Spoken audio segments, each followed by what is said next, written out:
My wife slept with her boss and forged my signature to transfer $250, $0 of our house equity. I just found out the real reason she's been airtight about our finances is because she's planning to disappear with everything. I never thought I'd end up in a situation like this. Honestly, my life was pretty straightforward. Married to Lisa for 10 years, a decent job, a house we worked hard to pay off, and 2 kids I loved more than anything. We seemed happy, or at least I thought we were. But then out of nowhere, everything started to unravel. It all came crashing down in a way I couldn't have predicted, and it happened so fast I barely had time to breathe. It started with small things: Lisa acting distant, secretive about her phone, deleting texts, giving vague excuses when I asked about her day. She'd get defensive if I pushed too hard, saying I was paranoid or insecure. She'd roll her eyes when I asked to see her phone like I was the problem. Honestly, I didn't want to believe anything was wrong. I trusted her. We had our disagreements, sure, but nothing that indicated a major problem. Until the day I caught her. It was late afternoon and I was in the living room working on some paperwork. I noticed her phone sitting on the coffee table, buzzing nonstop.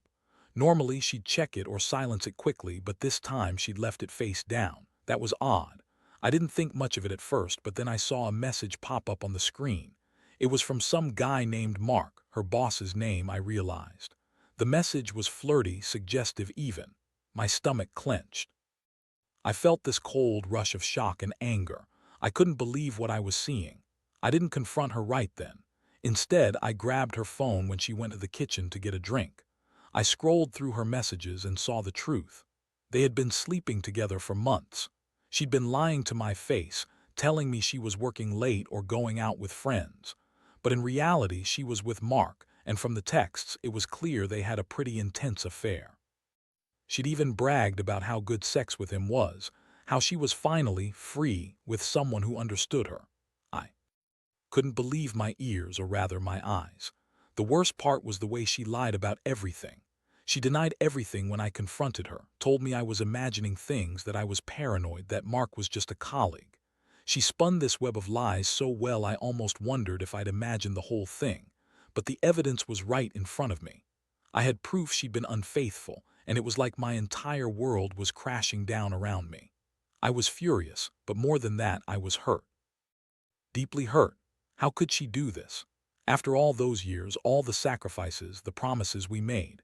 And then I found out she'd forged my signature to transfer $250,000 of our house equity into her own account. Money she was planning to run off with. I was sure of it. She'd been airtight about our finances, hiding the real reason she was so secretive about the bank statements. Turns out she'd been planning her escape for a while, and I was just a fool for trusting her. I couldn't sleep that night. I kept replaying everything I'd seen, trying to make sense of how someone I loved could betray me so completely. I felt betrayed, humiliated, and angry beyond words. The betrayal wasn't just emotional, it was financial too. She'd been planning her exit, and I was the last to know. I knew I had to do something, but I wasn't sure what. All I knew was that my life was about to change forever. The next morning, I woke up with a pounding headache and a knot in my stomach that wouldn't quit. I couldn't get the images out of my mind. Lisa with Mark, her lying so smoothly, the way she'd looked at me like I was some kind of idiot who couldn't see what was happening right under my nose. I felt stupid, betrayed, and furious all at once. I didn't want to jump to conclusions, but the evidence was undeniable. The texts, the forged signature, the bank transfer. She'd planned this for a long time. I decided I needed to gather more evidence before confronting her again. I started digging into the bank accounts, looking for anything suspicious. It was then that I stumbled upon a transfer of $250, $0 from our joint account. My heart stopped. I opened the details, and sure enough, it was transferred to an account in her name. I couldn't believe it. All this time, she'd been secretly siphoning off our equity, probably planning to disappear with everything. I felt a mix of rage and despair. How could she do this? How could she betray me like that? I knew I had to act fast. I contacted my lawyer friend, Mark, who gave me some advice about how to handle the situation legally. I also decided to install a hidden camera in the house, just to catch her in the act if she tried to hide anything more. That night, I waited in the dark, heart pounding, waiting for her to come home. When she finally got in, she was acting normal, but I could see the flicker of guilt behind her eyes. I decided to confront her, but this time I was ready. I told her I knew everything about Mark, about the transfer, about her lies. She looked stunned for a moment, then she scoffed. "You're overreacting. You're paranoid. None of that is true." Her voice was sharp, dismissive. I pressed her harder, demanding to know where the money was going, why. She'd lied for so long. She rolled her eyes and said, "It's none of your business. I was just trying to fix our financial problems. You're always so controlling. Maybe I deserve better than this." Her words hit me like a punch to the gut. She was spinning this story, making herself the victim, painting me as the villain. I felt a surge of anger. How dare she turn this around? She'd been planning her escape, and now she was trying to make me look like the bad guy. I told her I'd had enough, that I was calling the bank and the lawyer the next day, and that I wanted the truth. She yelled at me, accusing me of being jealous and insecure. But I wasn't listening anymore. I was done. I knew I had to get out of this mess, and I knew I had to do it fast. The emotional toll was overwhelming. I felt betrayed, humiliated, and betrayed again. I'd trusted her with everything, my love, my life, my money, and she'd taken it all and thrown it in my face. The thought of her with Mark, the thought of her planning to run away with our savings made me feel sick. I spent the night awake, thinking about what I needed to do. I realized I couldn't fix this, not with her anymore. I had to protect myself, my kids, and what was left of our life together. I knew I had to make some tough decisions, but I wasn't sure if I was ready to face the aftermath. All I knew was that things would never be the same again. The next few days were a whirlwind. I spent most of my time on the phone with lawyers, trying to figure out what my options were. I also started digging into her bank statements more thoroughly, looking for any other signs of her planning to take off. It was like peeling back layers of a lie she'd carefully constructed.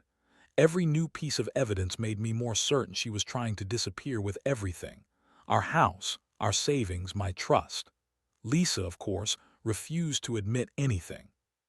She continued to deny everything, calling me paranoid and accusing me of spying on her. She had this way of twisting everything around, making me feel like I was the crazy one. She'd say, "You're just jealous because I still look good and I want to be free. You're holding me back." That bitchy attitude, that dismissive tone, she was trying to gaslight me into doubting my own instincts, but I wasn't falling for it anymore. One day, I found out she'd been meeting with her boss, Mark, at a fancy hotel downtown. I couldn't believe it. I saw receipts for dinner and drinks, and even a picture she inadvertently left on her phone, her, in a hotel lobby with him, smiling like they didn't have a care in the world. That was when I knew for sure she was planning to leave and probably already had a plan in motion. I felt this cold fury rise inside me. How could she do this to us? To the life we built, to the kids? I decided I had to take control of the situation. I contacted a private investigator, someone I knew from work, just to confirm everything. Within a day, he confirmed her meetings, her plans to leave town, and even that she had been talking about starting fresh somewhere else. It was like a punch in the stomach. My wife, the woman I'd trusted with everything, was planning to walk away with our house, our savings, and maybe even the kids if she thought she could get away with it. That's when I realized I couldn't trust her anymore, not even a little. I started to prepare myself emotionally for what was coming. I knew I had to confront her again, but this time with all the evidence in hand. I also contacted my bank and froze the accounts, just in case. I didn't want her to get away with any more of our money. I felt like I was in a nightmare I couldn't wake up from. Every day was a roller coaster of anger, sadness, and a strange sense of helplessness. I kept asking myself how I didn't see it earlier, how I missed all the signs, how I was so blind to her manipulations. Meanwhile, Lisa kept up her act, acting innocent, throwing tantrums, accusing me of ruining her life. She'd scream at me about how she deserved happiness, how I was just a boring, controlling husband who never appreciated her. It was exhausting. I just wanted the truth, and I wanted it to stop. I knew I had to act fast before she managed to pull off her plan entirely. I also started secretly recording her conversations, just in case I needed proof later. It was a mess, but I had no choice. I felt like I was fighting for my life, and honestly, I was. That night, I sat alone in the living room, staring at the pile of evidence I'd collected: screenshots, bank statements, hotel receipts, and recordings. Each piece confirmed what I'd feared. Lisa was planning to leave, taking everything she could. I felt a mixture of rage and despair. How could she do this? After all the years, all the promises, she was just ready to walk away with our life savings, with my trust, with our family. I knew I couldn't let her get away with it, not without a fight. So I made a plan. I called my lawyer early the next morning, explained everything in detail, and asked him what I could do to stop her. The first thing he told me was to serve her with an emergency injunction, prevent her from withdrawing any more money or leaving the state. I also had him draft a legal notice to freeze our joint accounts and start proceedings for a possible divorce. I felt a little relief just having a plan, but the anger still simmered beneath the surface. Meanwhile, I decided I needed to confront her again. I scheduled a meeting for that afternoon, pretending I wanted to talk about us, about fixing things. I knew I had to catch her off guard, get her to slip up. When she arrived, her face was tight, defensive, like she already knew I had something planned. I laid out all the evidence I'd gathered, watching her reaction closely. Her eyes widened for a moment. She'd been caught, no doubt about it. She tried to deny everything. "You're crazy," she snapped. "You're just jealous. Mark and I are just friends. You're paranoid and you're ruining everything." Her voice was shrill and her body language was defensive, like she was trying to push me away. I didn't buy it. I told her I had recordings and proof of her meetings, her texts, her plans to run away. That's when she finally broke down. She started screaming, calling me a controlling, jealous husband who didn't appreciate her. Said she deserved happiness and that I was just holding her back. I felt a cold numbness settle in. I knew I couldn't trust her anymore. I told her I was done listening to her lies, that I would do everything in my power to stop her from taking our money and leaving. I told her she needed to leave my house immediately and that I'd be filing for divorce. She stormed out, screaming at the top of her lungs, calling me a monster. But I didn't care. I knew I had to protect what was left of my life, my family, and my sanity. That night, I couldn't sleep. I kept replaying everything, trying to understand how someone I loved could turn into this person. A liar, a thief, a cheat. I felt betrayed to my core. The woman I married, the mother of my children, had been planning this for months, maybe longer, and I'd been too blind or too trusting to see it. Now I was left with a mess I didn't know how to fix. I realized I'd have to rebuild everything from scratch: trust, finances, my sense of security. The pain was overwhelming, but I knew I had no choice but to face it head on. The only thing left was to figure out how to move forward from here. Over the next few days, everything moved so fast I barely had time to process it all. The lawyer filed the injunction to freeze our accounts, and I worked with him to start divorce proceedings. I was trying to hold it together, but inside I was a mess, angry, hurt, and feeling like I'd been completely blindsided by the woman I thought I knew. Every time I looked at the house, I felt this sick ache in my chest. How did everything fall apart so quickly? Lisa, of course, tried to spin it all. She called me constantly, screaming, crying, begging for another chance. She insisted she was sorry, that she'd made a huge mistake, that she loved me and the kids.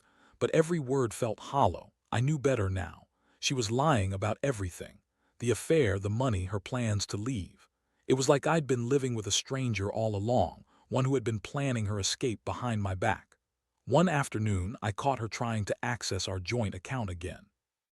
I'd set up a monitoring system, and I saw her trying to log in from her phone. That was the last straw. I called the bank and had her account frozen entirely. I also went to the house, packed a bag, and moved into a friend's place. I couldn't stay there anymore, not after what I'd found out.